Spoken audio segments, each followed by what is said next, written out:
Alright, what's up everybody? Welcome back to the channel. On today's episode, we're going to be swapping out the CV axle on the Skyline.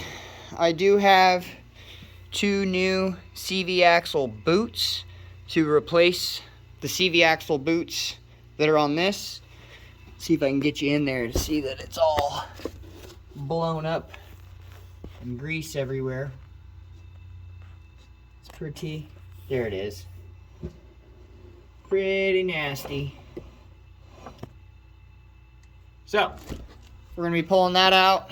Should be pretty straightforward, just like any other kind of front wheel drive car.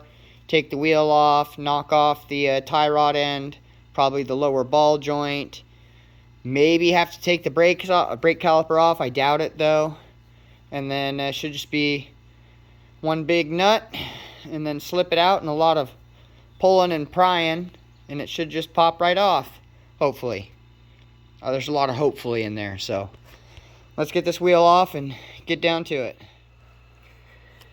Alright, after you get your wheel off, you're going to want to take off the top nut to the sway bar link. Then you can take off the bottom ball joint, but I just went ahead and loosened up the two nuts that hold the ball joint on there. So pop that off, and then you also got to do the tie rod end as well. Just pop that one off, and after you get those popped off, you can pretty much just lift up on this thing a little bit and it comes out. I did have to go and get a new Milwaukee gun because that fucking nut was put on there by Godzilla and it wasn't coming off. So after that came off, it was really straightforward. The hardest part was after the CV axle, like I was trying to pull it out and this piece just kind of popped right apart. So there's the old piece. And I thought that the snap ring was stuck in there or something, but they just stay in there. So don't worry about trying to find a snap ring because the new one didn't come with one. The old one didn't come out with one, so should be okay. But we'll get this thing refurbished with the new boots, and then I'll have a spare axle to set on the shelf for it. But new one's in there, it's nice and shiny, went in nice and easy for the most part. Hardest part was taking this and getting onto the side of the axle from underneath it, and then smacking it with the mallet to pop that hub out from the front diff right there. That was about the hardest part, but other than that, came together real easy. We'll get this tire back on and set her back down on the ground, and eventually get the front end put back onto her. Alright, tires back on, everything's reassembled, looking good. Here is the old axle. I went ahead and put the new CV boots on it. Pretty easy to do this side. As you can see, it was already popped off, so just slip it on.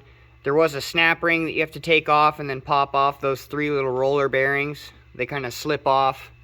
And then this side, I just put it into my table vise and just kept dropping the axle and slamming it down until it pops up, because there's a snap ring inside this over here with the little squirrel cage and all the little ball bearings. So got that one on. Hardest part was getting these stupid CV boot clips on.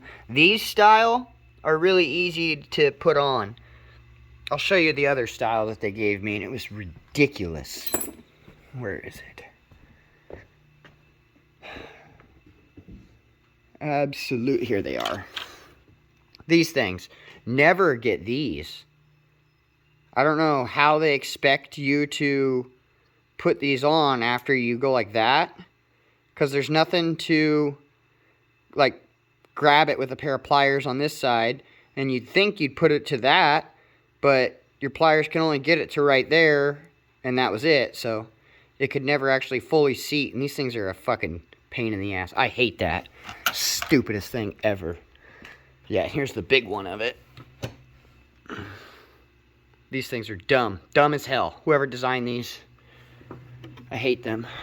But good thing I had other ones. So, got it all done. But we're just going to go ahead and pop this on the shelf next to the spare 370 axles right there. So, that'll be there just in case we need it. Just in case it breaks. But that's going to do it for this episode. Thanks for watching. Go ahead and give us a like, comment, and subscribe. Till next time.